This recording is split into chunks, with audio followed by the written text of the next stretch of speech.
They told me to walk behind. Not because I was late, but because they never believed I deserved to walk beside them. I didn't carry the Morrison bloodline. I didn't bear the name of a prestigious family.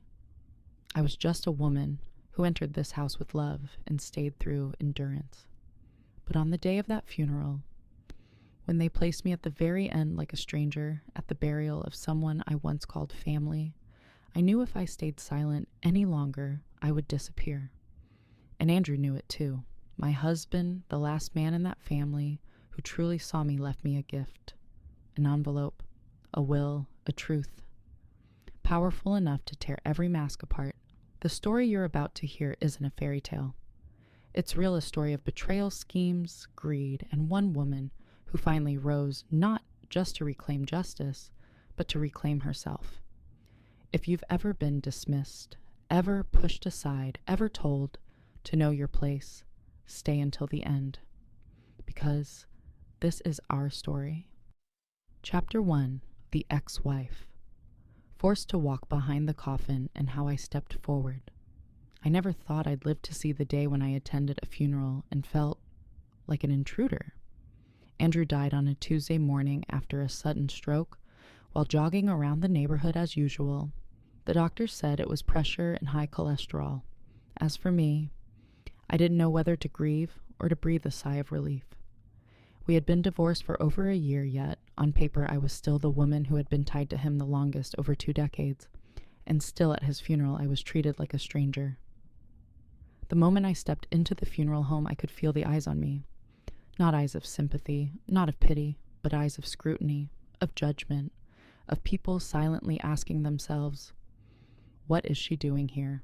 I walked closer to the coffin, gazing at the man I once loved, once lived with, once had a child with. Even though love had long faded, my heart still weighed heavy, partly because of loss, partly because of the humiliation creeping in as I noticed his family, the ones who once called me mom, sister-in-law, sister, now quietly avoiding my eyes as though I were taboo at my own ex-husband's funeral. All I wanted was to quietly say goodbye in my own way, but they wouldn't even give me that. "Sorry, this area is for family." A cold voice came from beside me. It was Claire, Andrew's youngest sister, the one who used to call me sister, the one who once borrowed money from me to open her hair salon. She didn't even look at me as she spoke, just tilted her chin slightly toward the farthest row of chairs away from the coffin. "You can sit with the friends." I froze. I was not a friend. I was his ex-wife, the mother of Andrew's only daughter, the woman who had cared for him when he had nothing, who supported his career, who built everything alongside him from scratch. I had the right to be there, but I didn't react. I didn't want to cause a scene at a funeral, not because I was weak, but because I was watching. I was remembering. I was holding on to my composure. When the coffin was carried away, I intended to walk behind it as any widow would. But before I could take a step, Michelle, Andrew's new wife, the woman he married just 3 months after divorcing me, walked up, took my daughter's hand, and gently nudged me aside. "Could you walk behind, please? Let the family go first." Family. I looked at her then, at the people striding forward. Claire, the new wife, a handful of relatives from his side, and not me. None of them had lived through 23 years of marriage with Andrew. None of them had stood by him when he didn't have a dime to his name. And yet, they were the ones being called family. I stood frozen, swallowing my anger the way I had hundreds of times during my marriage to Andrew. I let them go first, but inside me a vow was being etched. "You may walk before the coffin today. But when the will is read, I will be the one at the head of the table." I didn't know then what I would do. I only knew this time I would not stay silent. Chapter 2, The Final Letter and Andrew's Strange Instruction. I didn't open the envelope right after the funeral. I kept it with me the entire day, clutched tightly in my hand, as if letting it go would mean losing the last thing Andrew had ever left me. He gave it to me the last time I visited him, just a week before he passed. I still remember the look in his eyes that day, clear alert almost, at peace. Even though his body was too frail to pour himself a glass of water, his voice was firm. "Only open this if they betray you," he said, placing the small envelope in my hand. I had let out a dry laugh, thinking, "They betrayed me long ago, Andrew. You just didn't want to see it." But I didn't say that out loud. I simply nodded. That was the last time I saw him alive. After the funeral, I returned home in silence. My daughter stayed with her paternal relatives. As for me, I opened the envelope. Inside wasn't a love letter. It wasn't a late apology or some nostalgic recollection of our younger days. It was a certified copy, a legal document, with an official seal, and one handwritten line from Andrew.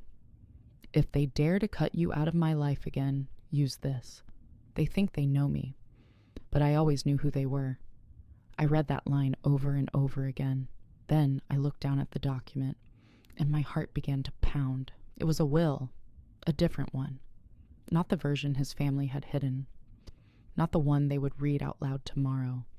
This was the one Andrew had personally handed to me, signed, sealed, and witnessed. A newer version, legally valid, and the name of the heir was mine. I sat there for a long time. I didn't cry. What I felt wasn't happiness, nor was it anger. It was something deeper, like I had finally been seen.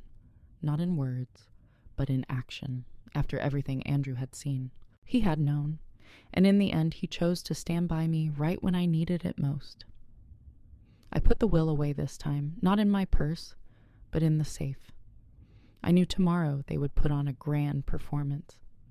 I knew I would be dismissed, ignored, cast aside as if I had never existed. But what they didn't know was I held the decisive piece. Andrew had set the board for me, and tomorrow I would walk into that reading room no longer the woman pushed aside at a funeral. I would be the one holding everything. Chapter 3, The Reading Room and the Empty Chair Meant for Me. The will reading took place the following afternoon at the longtime office of Andrew's family lawyer, Mr. Gerard, a rigid, old-school man who once declared over dinner that women shouldn't manage money. They should just raise children well. I never liked him, and I knew the feeling was mutual. I arrived right on time, not early, not late, just in time for everyone to turn their heads when I walked in. Danielle, Andrew's daughter from his first marriage, scanned me from head to toe, checking if I was wearing anything expensive. Claire smirked. And Michelle, the new wife, was busy pulling my daughter into the seat beside her as if the child were a prize she had to claim. There was only one seat left at the long table, the very last chair, next to the water stand, right under a buzzing fan. I walked up to it and then kept walking. I didn't sit there. Instead, I went straight to the empty chair beside Mr. Gerard, the seat typically reserved for legal representatives or primary heirs. I placed my bag on the table, pulled out the will, and laid it gently in front of me. No one said a word, but I saw their eyes change. Michelle's brow furrowed. Danielle blinked rapidly. Claire nearly dropped her glass. I didn't need to say a thing. My presence in the right seat was enough of a warning. Mr. Gerard began in a flat, business-like tone, as if reading a loan contract. The last will and testament of Mr. Andrew Richard Morrison signed on February 14th, notarized by this office. I curled my lips slightly. February 14th, Valentine's Day. They really thought it was romantic for a man to sign over his estate to his new wife on a holiday for lovers, while he had a daughter and an ex-wife who'd stood by him for over 20 years. The predictable script unfolded. Michelle is to receive full ownership of the Miami condo. Danielle is awarded shares in the architecture firm her father founded. Claire is named beneficiary of the life insurance policy. I was not mentioned, not a line, not a word. And that was the trap. When Mr. Gerard closed the folder, he cleared his throat like a man finishing a tedious task. That concludes our business today. I slid my will across the table toward him. Not quite, Mr. Gerard. I believe you have another document to read. He looked at me over his glasses, displeasure clearly painted across his face. This isn't part of my files. Of course not, because it was written by Andrew after that one. 2 months later, on April 22nd to be exact. notarized, witnessed, and handed to me directly. I turned the document so everyone could see. Red seal, signature, clear date. In the heir's name, Nicole Elena Morris and me. Michelle shot up from her chair. This is forged. Andrew would never. I have a video recording of the notarization with Andrew clearly present. I also have his handwritten letter sent along with the will. Do you, Michelle, have anything to prove your claim Danielle stood to? Will Sue go right ahead, I replied, then turned to Mr. Gerard. But before they get the chance to do that, you might want to assess which will holds legal authority. The older one, or the one most recently notarized. The room went still. I didn't have to say anything more. Things were starting to fall apart, not for me, but for them. Chapter 4. The truth on the hard drive and the moment. Every mask fell. I knew the will wasn't the final blow. I needed more solid proof that would silence every argument, every fake expression, every self-righteous tone, and I was prepared. From my bag, I pulled out a small silver hard drive and placed it on the table. None of them understood what was happening. Michelle looked at me as if I'd just pulled out a bomb. Danielle leaned forward, trying to snatch it, but I stopped her with a single ice-cold stare that made her freeze mid-reach. These are what Andrew left me. Copies of video footage from a hidden camera in his private study, and a few phone call recordings he saved. If any of you think I'm making things up, then maybe it's time for a listen. I opened my laptop, plugged in the hard drive, and selected a file labeled simply, Danielle One. A voice echoed through the tense silence of the room. Dad, I told you, Nicole doesn't deserve anything. She's just a tired old shadow clinging to you for money. If you don't change the heir's name, I swear. Andrew cut her off. Swear what that? That you'll disown me like you threatened. Before Danielle, I'm not blind. I see exactly what you and your stepmother are doing behind my back. Michelle started to rise, perhaps, to shut the laptop, but I had already clicked on the second file this time, her own voice speaking to Claire. I already have a copy of Andrew's signature. Tomorrow we'll take it to the lawyer to redo the will. I'll handle the forged paperwork. You just make sure Nicole doesn't get anywhere near the office. Claire laughed in the recording. Easy. That woman's a coward. I just have to mention her daughter and she'll go dead silent. By now the air in the room felt heavy as stone. No one dared to speak. Even Mr. Gerard, the always composed lawyer, had gone pale. I didn't look directly at him, but I could tell he was beginning to realize that siding with them might cost him both his license and his reputation. There's more, I said, and opened a video file from the hidden camera. Andrew sat behind his desk. His face was gaunt, his voice frail, but his eyes still sharp, still knowing. If you're watching this, Nicole, then I'm gone. And if those people are standing around you, it means they've played out exactly as I predicted. I love you, even if I never said it right. And I'm sorry for making you carry so much pain. But this time I won't stay silent. I leave everything to you, not just because you deserve it, but because you're the only one left I trust. I paused the video there. There was no need to go on. I couldn't even hear them anymore. The room was silent, like the aftermath of an explosion. Danielle lowered her gaze. Claire's hands trembled. Michelle still held her head high, but the arrogance in her eyes was gone. I closed the laptop and stood slowly. Now you know why I'm here today. Not for status, not to beg, but to reclaim the truth you tried to bury with Andrew. I looked at each of them in turn. No need to yell. No need to cry. Their silence was the clearest confession of all.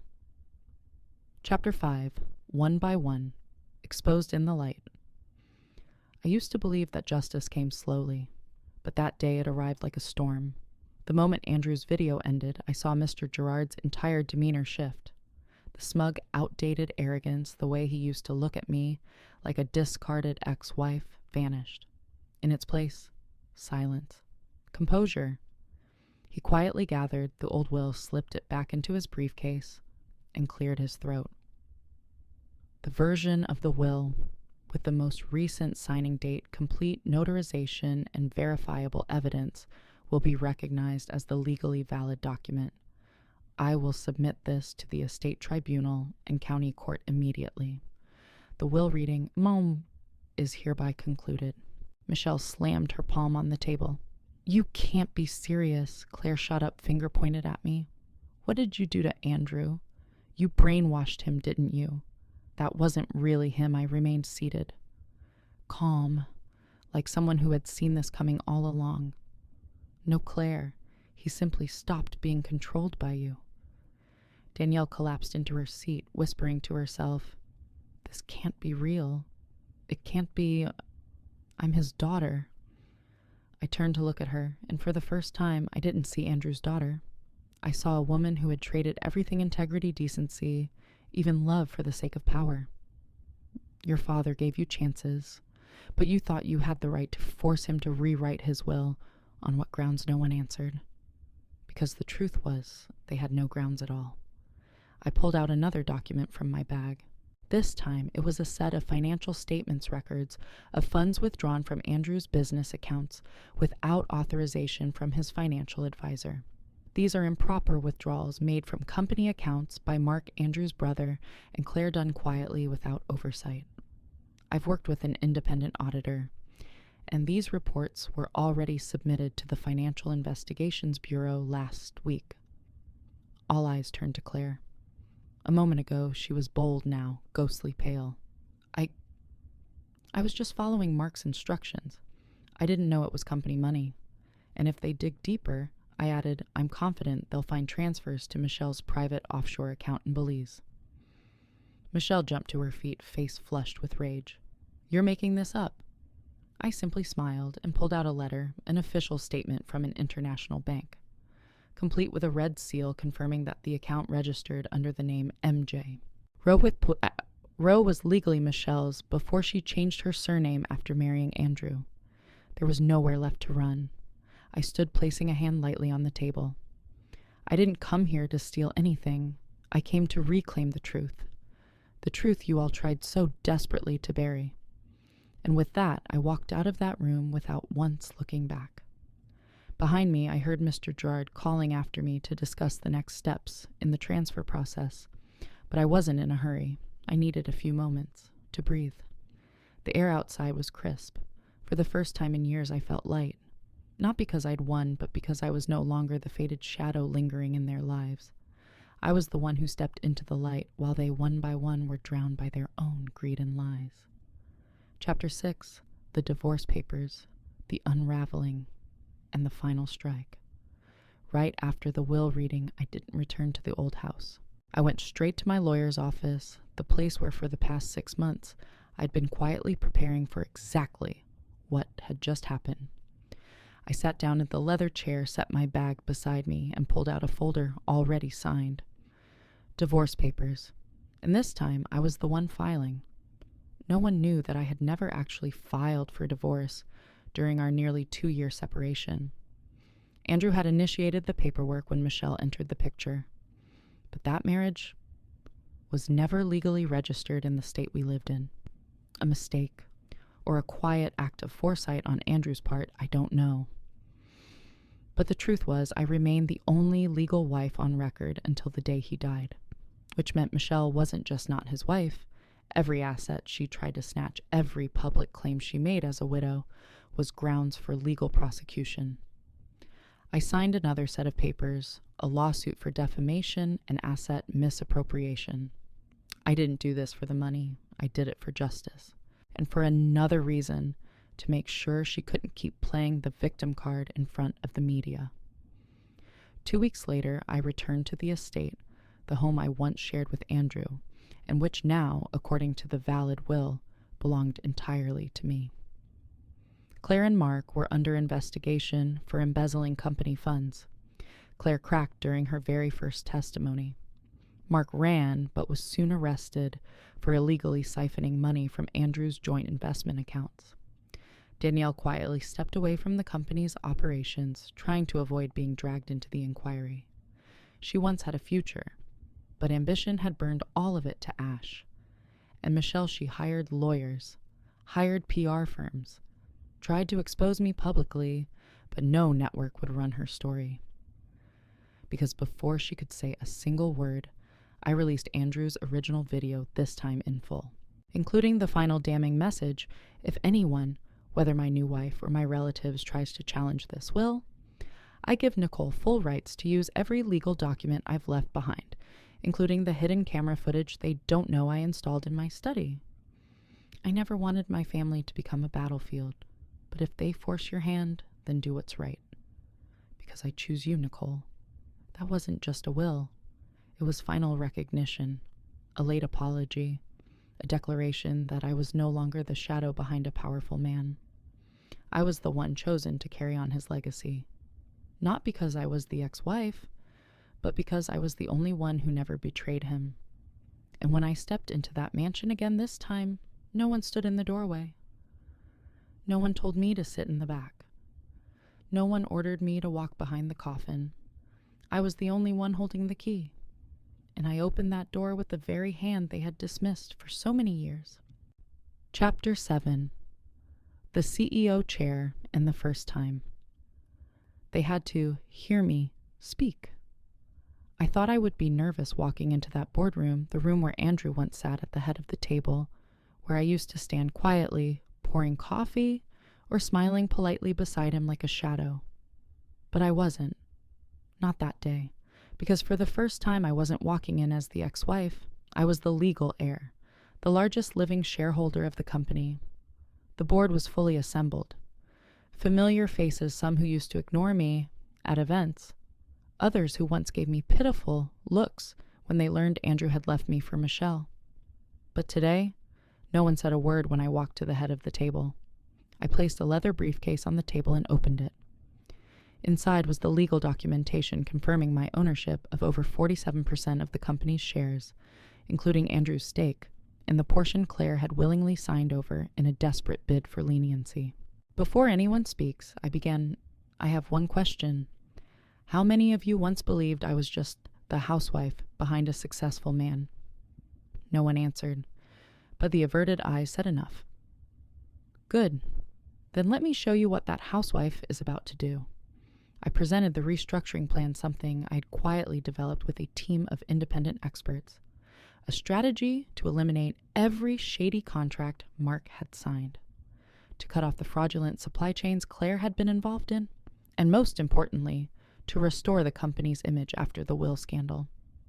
I'm not here to ask whether you approve, I said, cutting off a man who had begun to speak.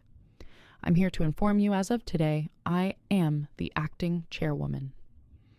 A few brows furrowed. One man looked ready to object.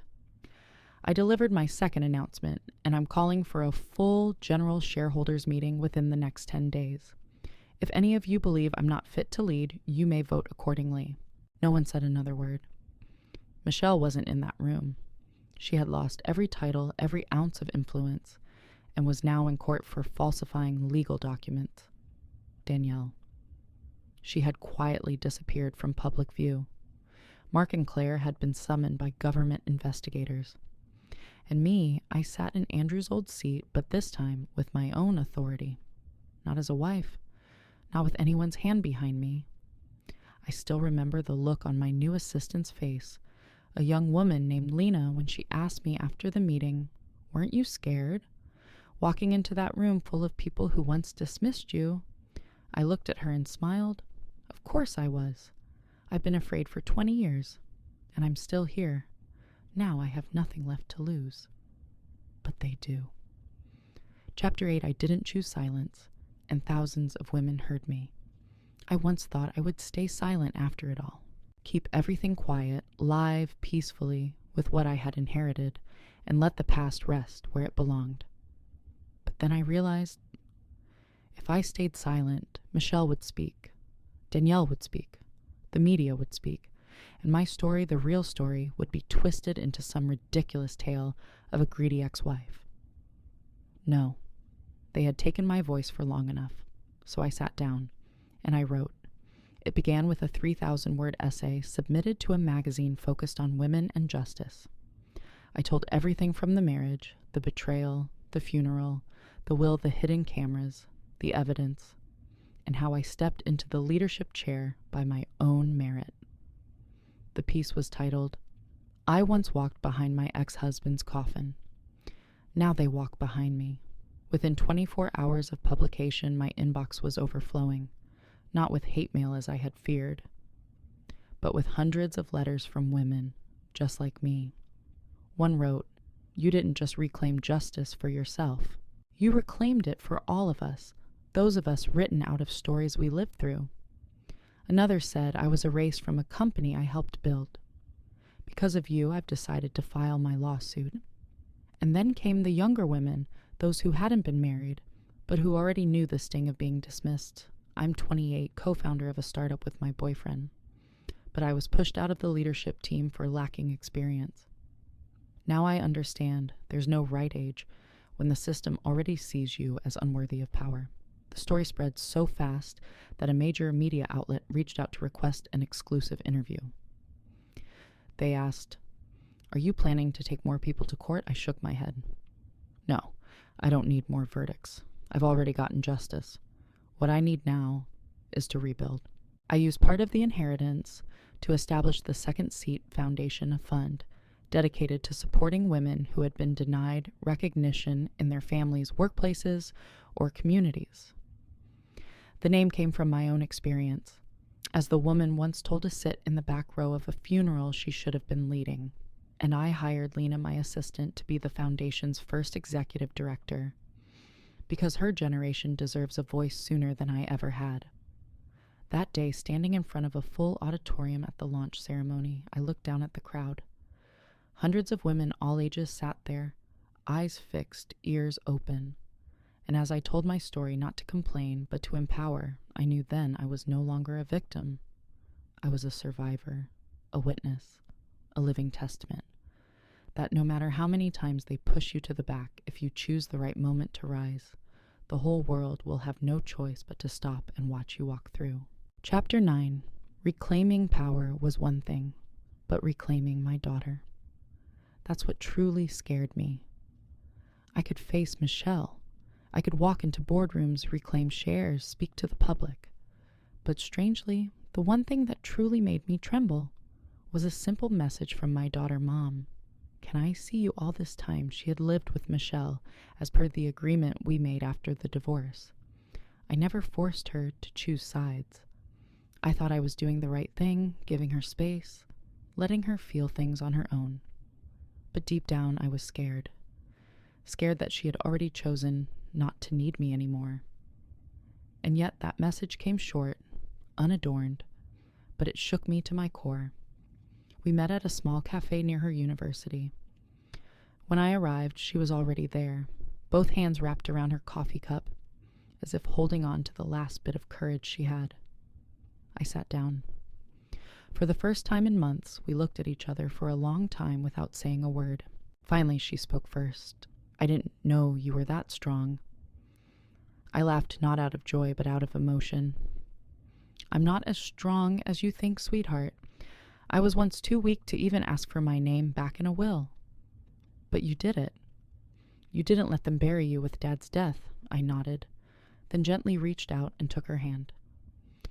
"Honey, I didn't fight for all this because of the money. I did it because I needed you to see who I really am.